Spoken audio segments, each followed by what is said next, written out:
কৃষ্ণ কথামৃত ত্রয়োদশ খণ্ড চতুর্থ পরিচ্ছেদ। ঠাকুরের সাথে বেশ কিছু ভক্ত, গৃহী ভক্তরা দেখা করতে এসছেন। রাম, গিরীন্দ্র এরকম কয়েকজন আছেন, মাস্টারও আছেন। তো ঠাকুর কথা বলছেন। রামের ঘরকন্যার অনেক কথা হইতেছে। তো রাম দত্ত যিনি, তার বাড়ির সম্পর্কে কথা হচ্ছে। ঠাকুরের কাছে অনেক কিছু কথা হতো, মানে ঠাকুর কিছুটা অ্যালাউ করতেন, একটু অ্যালাউ করতেন, তারপর ওই কথাগুলোকে টার্ন করে ঈশ্বরের দিকে নিয়ে যেতেন। তো বলছে, রামের বাবা পরম বৈষ্ণব, বাড়িতে শ্রীধরের সেবা। রামের বাবা দ্বিতীয় পক্ষে বিবাহ করিয়াছিলেন। রামের তখন খুব অল্প বয়স, মানে তার বাবা দুটো বিয়ে ছিল, রামের বাবা রামদত্ত। পিতা ও বিমাতা রামের বাড়িতেই ছিলেন। তো বাবা রাম বড় হয়েছে, তিনি একটা বিশিষ্ট একজন হয়েছেন। এবার বাড়িতেই রামের বাবা থাকতেন এবং তার বিমাতা, সেকেন্ড মানে বাবার যে দ্বিতীয় তিনি থাকতেন। কিন্তু বিমাতার সঙ্গে ঘর করিয়া রাম সুখী হন নাই। তো মায়ের সাথে, ওই বিমাতার সাথে তো জেনারেলি খুব একটা সুখী হয়ও না। এক্ষণে বিমাতার বয়স 40 বৎসর। বিমাতার জন্য রাম পিতার উপরও মাঝে মাঝে অভিমান করেছেন। তো বাবার উপর রাগ তো থাকবেই যে আরেকজনকে বিয়ে করেছে। আজ সেই সব কথা হইতেছে। রাম, বাবা গোল্লায় গেছেন। কি অবস্থা, কি কথাবার্তা! বাবা গোল্লায় গেছেন। শ্রীরামকৃষ্ণ ভক্তদের প্রতি, শুনলে বাবা গোল্লায় গেছেন আর উনি ভালো আছেন। ঠাকুরের খারাপ লেগেছে, ঠাকুরের খারাপ লেগেছে। তিনি তো মর্যাদা পুরুষ, মর্যাদা পুরুষোত্তম, তো তার তো খারাপ লাগবেই। বাবা মাকে তো বাজে কথা বলতে নেই। বলছে, শুনলে বাবা গোল্লায় গেছেন আর উনি ভালো আছেন। কারণ আমাদের তো সবসময় আমাদের যেটা ট্রেন্ড হয়, আমরা আরেকজনের দোষ দেখে বেড়াই, পরের দোষ, আমি ঠিক আছি, এরকম একটা আমাদের ব্যাপার হয়। তো এটাই সমস্যা। কিন্তু ঠাকুর ওগুলো, ওই জায়গায় কিন্তু স্ট্রিক্ট হয়ে যেতেন। যেমন একবার ওই প্রথম দিন, যেদিন প্রথম দিন ঠাকুরের কাছে গিয়েছিলেন, তখন বলছিলেন, তোমার পরিবার কেমন, মানে তোমার স্ত্রী কেমন? বলছে, ও অজ্ঞান। বলছে, আর তুমি ভীষণ জ্ঞানী। এখানে মানে স্ত্রী তো তাও একটা লেভেলে আছে, এটা বাবাতে চলে গেছে আর কি, বাবা গোল্লায় গেছে। এইটাই যদি আমি যার কাছে যাচ্ছি তিনি একজন বিরাট আধ্যাত্মিক পুরুষ, তাকে আমি সেই স্বয়ং ঈশ্বরের মতো দেখি বা আমি তাকে গুরুর রূপে দেখি, এরকম একজনের কাছে আমার যদি ভেতরে এই ভাবটা থাকে যে এরকম একজন পুরুষের কাছে আমি যাচ্ছি, তখন কিন্তু আমার এই ধরনের কথা আসবে না, এই ধরনের কথাটাই আসবে না। কিন্তু এখানে কি দেখা যাচ্ছে যে ঠাকুরের প্রতিও তার অতটা ভক্তি নেই, তাহলে এই ধরনের কথা বলতে পারতেন না। ফাট করে একটা কথা ভগবানের কাছে কিন্তু আমরা বলতে পারতাম না। রাম, তিনি মানে বিমাতা বাড়িতে এলেই অশান্তি, একটা না একটা গন্ডগোল হবেই। মানে মানে তার সাথে হয়তো বউয়ের লাগতো আর কি, রামের ওয়াইফের। আমাদের সংসার ভেঙে যায়, ওই যে মানে স্বামী স্ত্রীর মধ্যে উনি লাগিয়ে দিতেন। আমি তাই বলি, তিনি বাপের বাড়ি গিয়ে থাকুন না কেন? বলছে, তিনি বাবার বাড়িতে গিয়ে থাকুন, আমাদের বাড়ি আসার কি দরকার? গিরীন্দ্র রামের প্রতি, তোমার স্ত্রীকেও এরকম বাপের বাড়িতে রাখো না। সকলের হাস্য। বলছে, তোমার স্ত্রীর সাথে লাগছে, তা ওকেও রেখে দাও বাপের বাড়িতে। শ্রীরামকৃষ্ণ সহাস্যে, এ কি হাঁড়ি কলসিকা? হাঁড়ি এক জায়গায় রহিল, সরা এক জায়গায় রহিল, শিব একদিকে, শক্তি একদিকে। ঠাকুর বলছেন, স্বামী স্ত্রী তো একসাথেই থাকবে। রাম, মহাশয় আমরা আনন্দে আছি, উনি এলে সংসার ভাঙবে এরূপ স্থলে। বলছে উনি এলেই আমাদের সংসারটা ভাঙবে, ঝামেলা হবে, আমরা এমনি ভালোই থাকি। শ্রীরামকৃষ্ণ: হ্যাঁ, তবে আলাদা বাড়ি করে দিতে পারো, সে এক। বলছে তবে তোমার যদি মনে হয় তুমি আলাদা একটা বাড়ি করে দিলে মা বাবার জন্য, মাসে মাসে সব খবর দেবে, সব খরচ দেবে। ঠাকুর কিন্তু সব দেখতেন।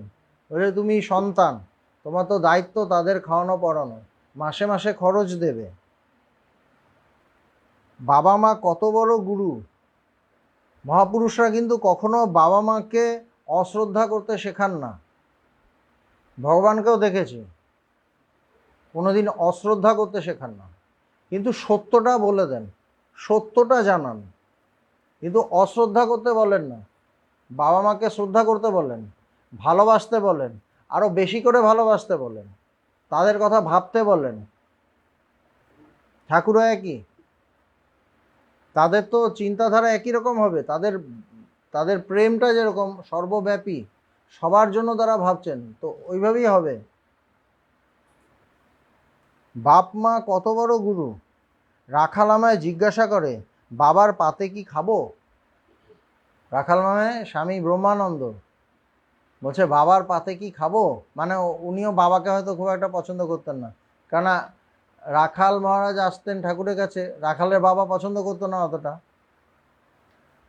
আমি বলছে বাবার পাতে কি খাবো? আমি বলি সে কি রে, তোর কি হয়েছে যে বাবার পাতে খাবি না?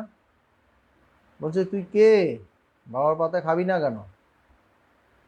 তবে একটা কথা আছে, যারা সৎ তারা উচ্ছিষ্ট কাহাকেও দেয় না, এটা একটা কথা আছে।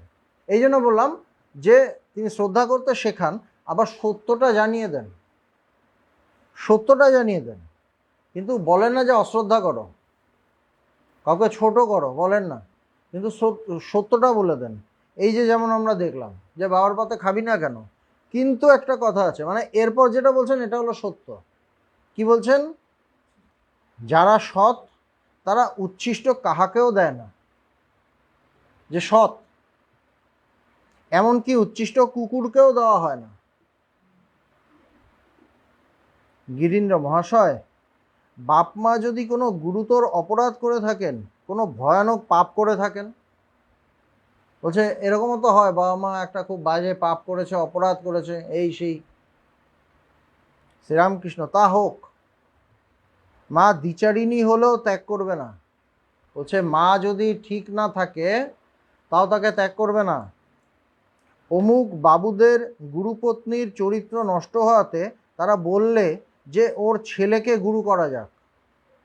গুরুপত্নী তো গুরু না থাকলে গুরুপত্নী গুরুর মতোই তো ইয়ে করা হয়। বলছে না, গুরুপত্নীটা ঠিক না, তার ছেলেকে গুরু গুরু বানিয়ে দেওয়া যাক।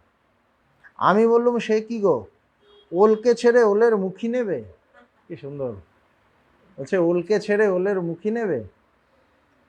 নষ্ট হলো তো কি, তুমি তাকে ইষ্ট বলে জেনো। এই জায়গাটায় একজন শিষ্যের পক্ষে খুব কঠিন। বলছে যদি উল্টোপাল্টাও হয় তুমি তাকে ইষ্ট বলে জেনো। এই জায়গাটা ধরা খুব কঠিন, এই জায়গাটা নেওয়া খুব কঠিন। গুরুকেও মানুষ উড়িয়ে দেয়, কিন্তু যদি তাকে কাউকে আমি গুরু বলে মানি, তাহলে তাকে ওইভাবে শ্রদ্ধা করতে হবে। সে যা কিছু হোক দেখব না, তাকে আমি ওই ওই আসনটা দেব। বলছে তুমি তাকে ইষ্ট বলে যেন, যদ্যপি আমার গুরু সুরিবাড়ি যায়, তথাপি আমার গুরু নিত্যানন্দ রায়। যেখানে যা খুশি করুক না কেন, ওটা আমার দেখার কিছু নেই, তথাপি আমার গুরু নিত্যানন্দ রায়, স্টিল তিনি সেই। এই ভাবটা রাখতে হয় ভেতরে, এবং এই ভাবটা যার ভেতরে থাকে, তার গুরু যাই হোক না কেন, সে কিন্তু আধ্যাত্মিকভাবে ডেভেলপ করে যায়। কেননা তার উন্নতির প্রধান জিনিস হলো গুরু ভক্তি, গুরুর প্রতি শ্রদ্ধা। বলছে কি, শ্রদ্ধাবান লভতে জ্ঞানম তৎপর সংযতেন্দ্রিয়। বলছে যিনি শ্রদ্ধাবান তিনি এই জ্ঞান লাভ করেন। যিনি শ্রদ্ধাবান তিনি জ্ঞান লাভ করেন। শ্রদ্ধাটা থাকে কোথায়? গুরুর মধ্যে না আমার মধ্যে, শিষ্যের মধ্যে থাকে। শ্রদ্ধা তো শিষ্যের মধ্যে থাকে, তার মানে আমার শ্রদ্ধাই আমাকে জ্ঞান লাভ করাবে। এবার যদি আমি গুরুর কাছে গেলাম, তার থেকে শিষ্যত্ব নিলাম, তারপর তাকে উল্টোপাল্টা বলছি, এই যে বলছে বাবা গোল্লায় গেছে, বা যে যাই হোক না কেন উল্টোপাল্টা বলছি, তখন কি হয়, আমার শ্রদ্ধাটা কমছে। আমার শ্রদ্ধা কমা মানে জ্ঞানের পথে আমি কাটা দিয়ে দিচ্ছি, আমি কাটা বেছাচ্ছি। বোঝা গেল কথাটা? যদি কাউকে গুরুকরণের আগে আমি দেখে নিই, আমি টেস্ট করি, নানাভাবে টেস্ট করছি, এই করছি, কিন্তু একবার যদি কাউকে গুরুকরণ করে নিই, কাউকে আমি গুরু বলে স্বীকার করে নিই, তখন তার আর কোনো কিছু দেখতে পারবো না। তখন আমার ভেতরে একমাত্র শ্রদ্ধা থাকবে, এবং এই শ্রদ্ধা আমাকে জ্ঞানের দিকে নিয়ে চলে যাবে, এই গুরু ভক্তি আমাকে জ্ঞানের দিকে নিয়ে চলে যাবে, গুরু যাই হোক না কেন। একলব্য অর্জুন থেকে বড় তীরন্দাজ হয়ে গেল। একলব্য, মহাভারতের গল্প আমরা জানি, তাই তো? এমনভাবে তীর মারলো, কুকুরের মুখ দিয়ে ঢুকে এমনভাবে মানে মুখটা পুরো আটকে গেল, সে ডাকতেই পারছে না। ওইটা দেখে দ্রোণাচার্য হচ্ছে কি হলো, এইটা কে করতে পারে? তারপর দেখছে একটা ছেলে এরকম মানে একটা কেমন একটু কালো মতো দেখতে, একটু জঙ্গলি টাইপের দেখতে, সে একা একা এরকম তীর চালাচ্ছে। বলছে তোমার গুরু কে? বলছে আপনি আমার গুরু।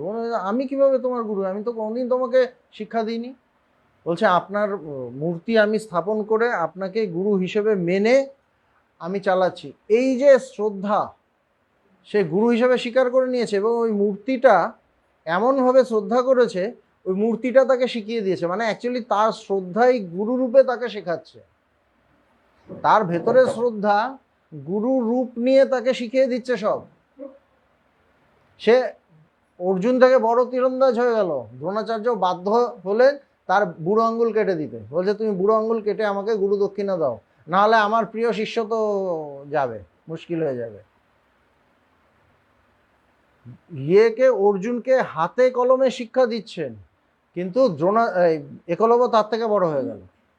যা শ্রদ্ধা। সুতরাং এই কথাগুলো ভালো করে ভাবতে হবে। গুরু হলেই যে আমি সব পেয়ে যাব তা না। আমার যদি শ্রদ্ধা না থাকে, গুরু হলেও আমি পাবো না। এই যে রাম এসেছে ঠাকুরের কাছে, হাবিজাবি কথা বলছে, কেন বলছে? বলা তো উচিত না ওনার।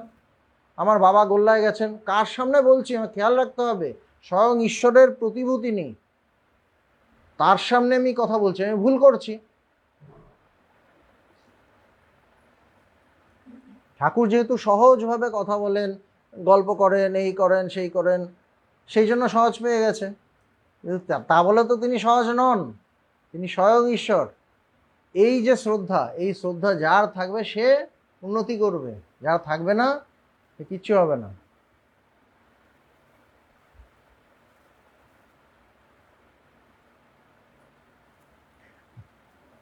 বলছে বাবা মা যদি গুরুতর অপরাধ করে থাকেন, কোনো ভয়ানক পাপ করে থাকেন, তাহলে তো বলছে যে ঠাকুর বলছেন তা হোক, মা দ্বিচারিণী হলেও ত্যাগ করবে না। অমুক বাবুদের গুরুপত্নীর চরিত্র নষ্ট হওয়াতে তারা বললে যে ওর ছেলেকে গুরু করা যাক। আমি বললাম সে কি গো, ওলকে ছেড়ে ওলের মুখী নেবে? নষ্ট হলো তো কি, তুমি তাকে ইষ্ট বলে যেন। যদ্যপি আমার গুরু সুরি বাড়ি যায়, তথাপি আমার গুরু নিত্যানন্দ রায়। সাংঘাতিক কথা। এগুলো নিয়ে ভাবতে হয়, ভাবলে তখন আস্তে আস্তে মানে চিন্তার জটগুলো খুলে যায়। আমি তো একটা সত্যকে জানতে চলেছি, আমি একটা সত্য জানার দিকে চলছি। এখানে সত্যটাকে কভার করে কে রাখে? আমার চিন্তার জট। সেইটা আমি যত করে ভাববো, গভীরভাবে ভাববো শ্রদ্ধাটা রেখে, আমি দেখবো জটগুলো খুলে যাচ্ছে, আমার কাছে সত্যটা যেন পরিষ্কার হচ্ছে। পুরো সূর্য না দেখা গেল, কিরণগুলো আসছে, স্পার্কগুলো আসছে, নানা জায়গা থেকে ছিটকে ছিটকে বেরোচ্ছে, জট খুলছে। মা বাপ কি কম জিনিস গা? তারা প্রসন্ন না হলে ধর্ম টর্ম কিছুই হয় না। বলছে তারা খুশি না হলে ধর্ম টর্ম হবে না, মা বাবা কি কম? চৈতন্যদেব তো প্রেমে উন্মত্ত, তবু সন্ন্যাসের আগে কতদিন ধরে মাকে বোঝান। চৈতন্যদেবের কথা বলছেন। ওনার তো সেই মানে একদম প্রেমা ভক্তি, ঈশ্বরের প্রেমে পাগল মাতোয়ারা।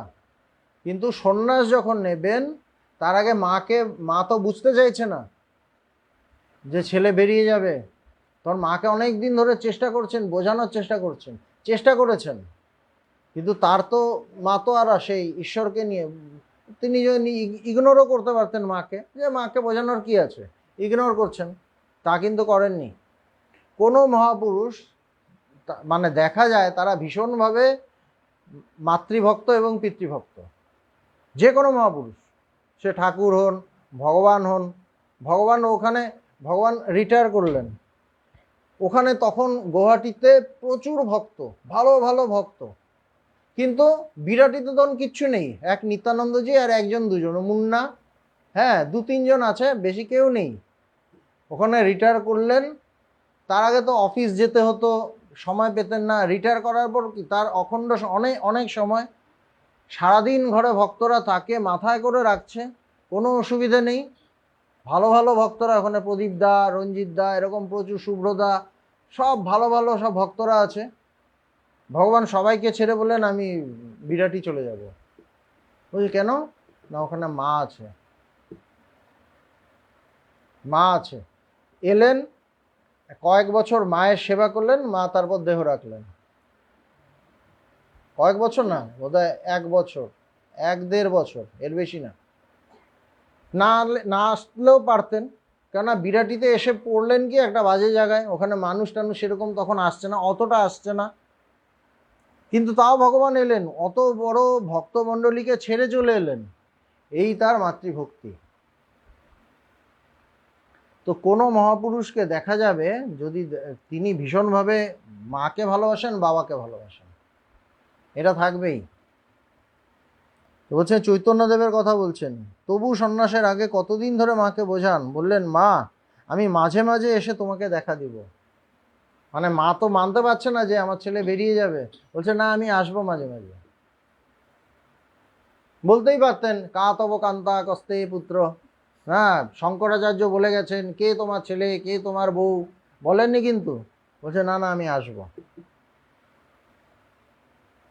মাস্টারের প্রতি তিরস্কার করিতে করিতে, এবার মাস্টারকে ধরেছেন,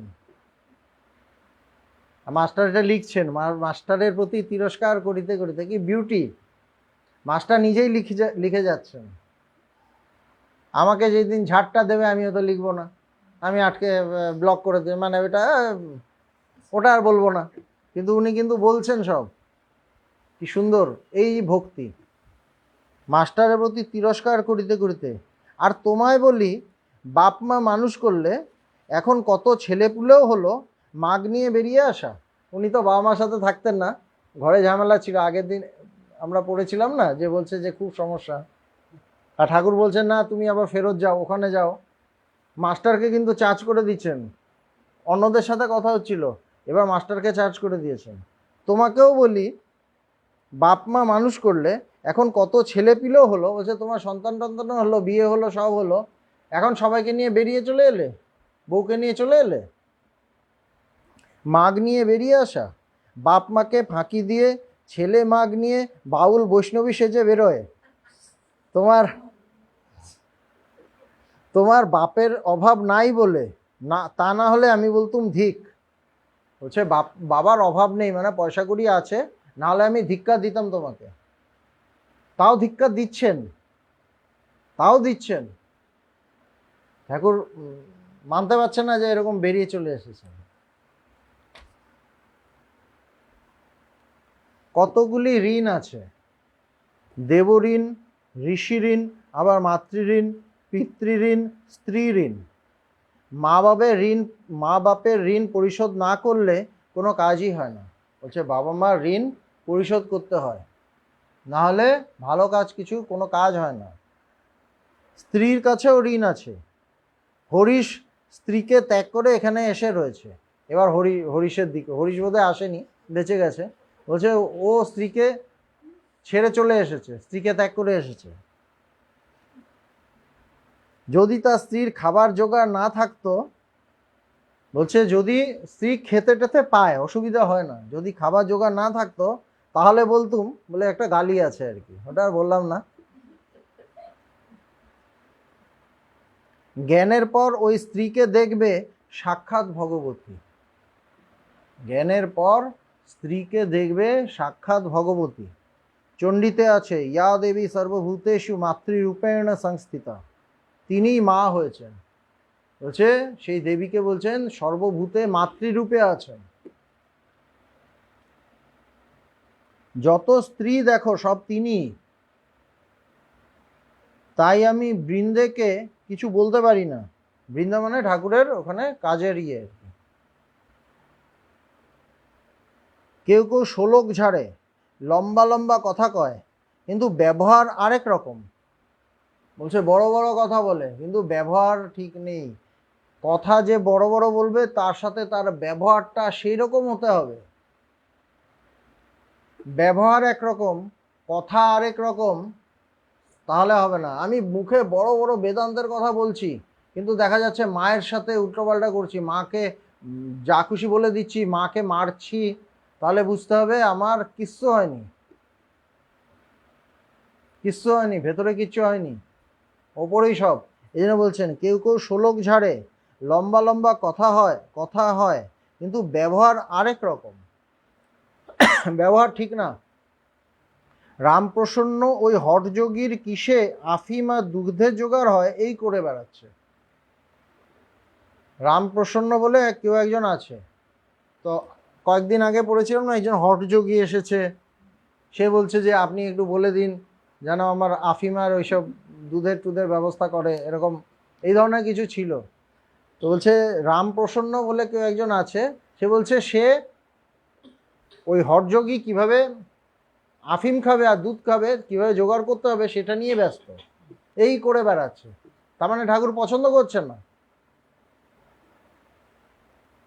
আবার বলে মনুতে সাধু সেবার কথা আছে। অ্যাকচুয়ালি ওর ওর কোনো আধ্যাত্মিক দিকে মন নেই, তাহলে তো ঠাকুরের কাছে এসে বসে থাকতো। যদি আধ্যাত্মিক দিকে মন থাকতো তাহলে রামপ্রসন্ন ঠাকুরের কাছে এসে বসে থাকতো। তা না করে কি করছে, একটা হঠযোগীর আফিম লাগে, নেশা করতে হয়, তামাক লাগে, এই লাগে সেই লাগে, সেই সবে জোগাড় করতে ব্যস্ত। এবার তাকে যখন বলা হয়েছে সে বড় বড় শ্লোক বলে দিয়েছে। কিসের শ্লোক? বলছে যে আবার বলে মনুতে সাধু সেবার কথা আছে। মানে মনুতে সাধু সেবা মানে মনুস্মৃতি। মনু যে বই লিখে গিয়েছিলেন, যেখানে তিনি অনেক নিয়ম টিয়ম তৈরি করেছিলেন, সেখানে সাধু সেবার কথা আছে।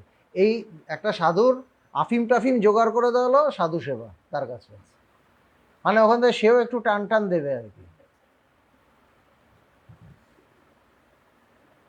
আবার বলে মনুতে সাধু সেবার কথা আছে, এদিকে বুড়ো মা খেতে পায় না, নিজে হাট বাজার করতে যায়, এমনি রাগ হয়। বলছে মা খেতে পায় না, বলছে তার মা মানে কষ্ট করে করে সব জোগাড় করে ইয়ে করে কোনো রকমভাবে খায়, ঠাকুরের রাগ হয়। বলছে ও কর্তব্যটাই পালন করছে না, ওর কর্তব্য যদি পালন না করে ওর আধ্যাত্মিকতা কী হবে। কিন্তু এদিকে মনুস্মৃতির কথা বলছে, মনুর কথা বলছে। আমরা ওই রকমই, আমরা বড় বড় আধ্যাত্মিক কথা বলি কিন্তু একটা মানুষের আসল পিকচার কোথায় পাওয়া যায়? তার নিজের বাড়িতে। একটা যখন আমরা স্টেজে গিয়ে লেকচার দিচ্ছি তখন আমার কিন্তু পিকচার পাওয়া যাবে না। আমি আমার নিজের জায়গায় আমি কি ব্যবহার করছি মানুষের সাথে, সেখানে তার পরিচয়। আমি আমার বাড়িতে হয়তো দেখা যাচ্ছে আমার মায়ের সাথে মিসবিহেভ করছি, বাবার সাথে উল্টোপাল্টা কথা বলছি, বুঝতে হবে আমি বাইরে যতই শ্লোক বলি, দারুণ দারুণ শ্লোক, ও আমার ভেতরেই ঢোকেনি, হাতির বাইরের দাঁত ওটা।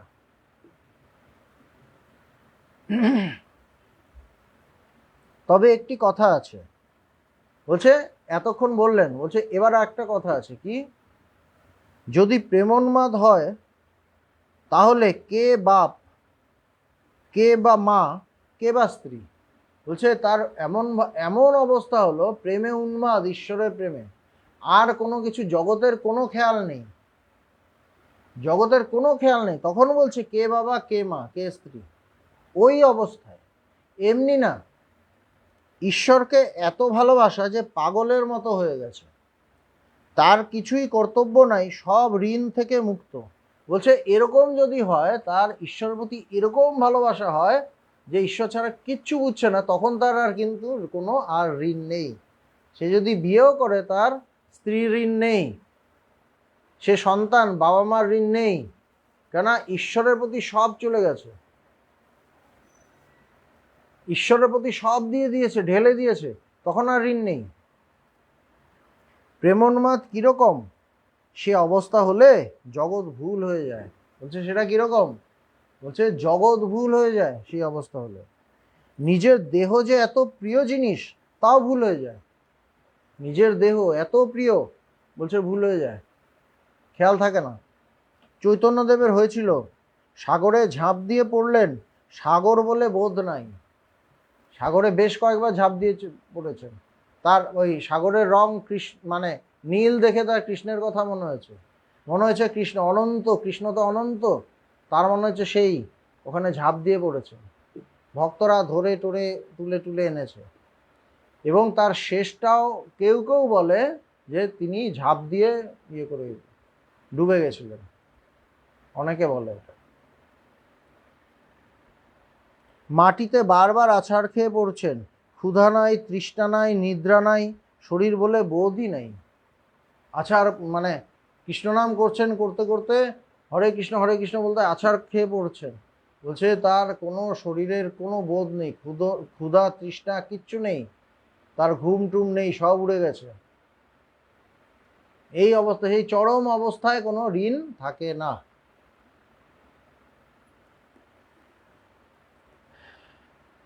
ঠাকুর হা চৈতন্য বলিয়া উঠিলেন। ঠাকুর হা চৈতন্য বলিয়া উঠিলেন। চৈতন্যদেব হা কৃষ্ণ করছেন, ঠাকুর হা চৈতন্য করছেন। এই যে চৈতন্যের কথা বলেছেন তার ভেতরে এসে গেছে চৈতন্যের ভাব। ভক্তের প্রতি চৈতন্য কিনা অখণ্ড চৈতন্য। বলছে চৈতন্য কি? চৈতন্য মানে অখণ্ড চৈতন্য, যে জ্ঞান খণ্ডিত হয় না। খণ্ডিত কখন হয়? যখন জ্ঞান জ্ঞাতা জ্ঞেয় ত্রিপুটি হয়ে যায়, যখন একাকার হয়, ত্রিপুটি নাশ হয়ে যায়, তখন অখণ্ড, খণ্ড থেকে অখণ্ড। আর সেটাই চৈতন্য। চৈতন্য কিনা অখণ্ড চৈতন্য। কোথা থেকে কোথায় আসছেন? জ্ঞানে কিন্তু টার্ন হয়ে যাচ্ছে, ভক্তি থেকে জ্ঞানে চলে আসছে, শ্রদ্ধা ভক্তি জ্ঞান। বৈষ্ণবচরণ বলতো গৌরাঙ্গ এই অখণ্ড চৈতন্যের একটি ফুট। বলছে অখণ্ড চৈতন্যেরই একটা প্রকাশ। শ্রীরামকৃষ্ণ, তোমার কি এখন ইচ্ছা তীর্থে যাওয়া? কাউকে জিজ্ঞেস করেছেন। বুড়ো গোপাল, আচ্ছা বুড়ো গোপাল, উনি পরে সন্ন্যাসী হয়েছিলেন ঠাকুর চলে যাওয়ার পর, এবং ওনার নাম হয়েছিল স্বামী অদ্বৈতানন্দ। বলছেন তোমার কি এখন ইচ্ছা তীর্থে যাওয়া? বুড়ো গোপাল, বুড়ো গোপালের বয়স বোধহয় ঠাকুরের থেকেও একটু বেশি ছিল। বুড়ো গোপাল, আজ্ঞে হ্যাঁ, একটু ঘুরে ঘাড়ে আসি। বলছে একটু ঘুরে টুরে আসি। রাম বুড়ো গোপালের প্রতি, ইনি বলেন বহুদকের পর কুটিচক। আমরা জানি না দুরকম সাধু থাকে। এক ধরনের সাধু মানে তীর্থে তীর্থে ঘুরে বেড়ায়, সেখানে জল খেয়ে বেড়ায়, তাদের বলে বহুদক। উদক মানে জল, তো তীর্থের জল আর কি, মানে বিভিন্ন তীর্থে যাচ্ছে, বহু তীর্থে যাচ্ছে, সেখানের জল খাচ্ছে, তো হচ্ছে বহুদক। আর আরেকজন কুটিয়াতে এক জায়গায় পড়ে থাকে, বলছে কুটিচক। তো রাম বলছে বুড়ো গোপালের প্রতি, ইনি বলেন বহুদকের পর কুটিচক। যে সাধু অনেক তীর্থ ভ্রমণ করেন তার নাম বহুদক। যে অনেক তীর্থ ভ্রমণ করেন তার নাম বহুদক। যার ভ্রমণ করার স্বাদ মিটে গেছে আর এক জায়গায় স্থির হয়ে আসন করে যিনি বসেন তাকে বলে কুটিচক। এক জায়গায় স্থির হয়ে আছে, তার আর এখানে যাওয়া ওখানে যাওয়ার ইচ্ছে হয় না। আর একটি কথা ইনি বলেন, একটি পাখি জাহাজের মাস্তুলের উপর বসেছিল, জাহাজ গঙ্গা থেকে কখন কালা পানিতে পড়েছে তার হুঁশ নেই। মাস্তুলে বসে আছে জাহাজ, মানে কালা পানিতে পৌঁছে গেছে, ইয়েতে আর কি, আন্দামানে। জাহাজ গঙ্গা থেকে কখন কালা পানিতে পড়েছে তার হুঁশ নেই। যখন হুঁশ এলো তখন ডাঙা কোন দিকে জানবার জন্য উত্তর দিকে উড়ে গেল, মানে তখনও পাড়ে যায়নি, সমুদ্রেই আছে। কিন্তু তখন আগে যখন মাছ তুলে বসেছিল তখন তো মানে কাছে কাছেই ছিল, ওখান থেকেই মাছ তুলে এসে বসেছিল, পাড়েই ছিল। তারপর আর হুঁশ ছিল না, হঠাৎ জাহাজ চলতে শুরু করেছে, প্রায় কাছাকাছি মাঝ সমুদ্রেই চলে গেছে, তখন হুঁশ এসছে, আরে আমি তো ইয়েতে বসে আছি। তখন উত্তর দিকে, ডাঙা কোন দিকে জানবার জন্য উত্তর দিকে উড়ে গেল, কোথাও কুলো কিনারা নাই, তখন ফিরে এলো। উত্তর দিকে চলে গেছে, দেখছে না ওখানে তো ডাঙা নেই, আবার ফিরে এসছে। আবার একটু বিশ্রাম করে দক্ষিণ দিকে গেল, সেদিকেও কুলো কিনারা নেই, সেখানেও জল, শুধু জল, আবার ফিরে এসেছে। তখন হাঁপাতে হাঁপাতে ফিরে এলো, আবার একটু জিরিয়ে এই রূপে পূর্ব দিকে পশ্চিম দিকে গেল, আবার একটু রেস্ট নিচ্ছে, আবার পূর্ব দিকে যাচ্ছে, আবার একটু রেস্ট নিচ্ছে, আবার পশ্চিম দিকে যাচ্ছে, সব জল সব জল। যখন দেখলে কোনো দিকেই কুল কিনারা নাই, তখন মাস্তুলের উপর চুপ করে বসে রইল। বসে কোথায় আর যাব। যখন সব জায়গায় তার এক ঈশ্বরই বোধ হচ্ছে, নিজের জায়গাতেও বোধ হচ্ছে, আরেকটা তীর্থে গিয়েও এক ঈশ্বরই বোধ হচ্ছে, আর যেখানেই যাচ্ছে ওখানে একই ঈশ্বর বোধ হচ্ছে, তখন বলছে তাহলে যাওয়া যায় কি দরকার, না ইয়জৌ নতস্থ, গতাগতি নেই। তখন এক জায়গায় চুপ করে বসে আছে। ঈশ্বরকে বোধ করতে যদি আমার আরেক জায়গায় যেতে হয়, তাহলে তো আমি যেখানে আছি ওখানে ঈশ্বর বোধ করছি না। আর যদি করেই ফেলি তাহলে আমার কোথাও যাওয়ার দরকার নেই ওইভাবে। তো বলছে যখন দেখলে কোনো দিকেই কুলো কিনারা নাই, তখন মাস্তুলের উপর চুপ করে বসে রইল। শ্রীরামকৃষ্ণ বুড়ো গোপাল ও ভক্তদের প্রতি, ঠাকুর শুনছেন, এটা এটা কে বলছে, এটা রাম বলছে। রাম ওই ইয়েকে বলছে, বুড়ো গোপালকে। বুড়ো গোপাল তীর্থে যাবে, তো এইসব কথা বলেছেন। এবার শ্রীরামকৃষ্ণ বুড়ো গোপাল ও ভক্তদের প্রতি, যতক্ষণ বোধ যে ঈশ্বর শেথা শেথা, ততক্ষণ অজ্ঞান। বলছে ঈশ্বর শেথা শেথা, ওইখানে ঈশ্বর আছে, বলছে ততক্ষণ অজ্ঞান, যতক্ষণ এই বোধ। যখন হেথা হেথা, তখনই জ্ঞান। বলছে এখানে, ইয়েস এখানেই, তখনই জ্ঞান। ঠাকুরের কথা।